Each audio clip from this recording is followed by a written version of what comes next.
Hey guys, in today's video I will tell you how much does the Jimmy Dore Show makes on YouTube. So if you wanna know, then watch the video till end and subscribe the channel to know how much your favorite YouTuber earns.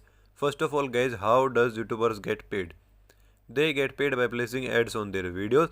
If they place more ads, they makes more money. Secondly, CPM stands for cost per 1000 views, means how much advertiser pays to run their ads on YouTube. Average CPM is $4 and the earning depends on many factors from where the video is watched, how long the video is watched. Thirdly, YouTube takes 45% of creator revenue, means 55% creator gets and 45% YouTube takes. Now let's take a look at their channel analytics. It had total of 944,000 subscribers and total 5,132 videos and 465 million total views lifetime on their channel today while filming the video. Now let's take a look at their estimated revenue. How much does it makes monthly, annually, daily and per hour from YouTube. This channel gets 22,000 subscribers monthly and over 9.7 million views per month.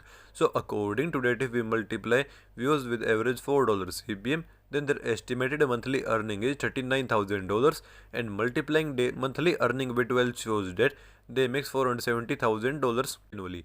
So after dividing monthly earning by 30 shows that they makes $1,300 daily and dividing daily earning by 24 shows that they makes $54 per hour. So I hope you enjoyed the video. Thank you for watching the video.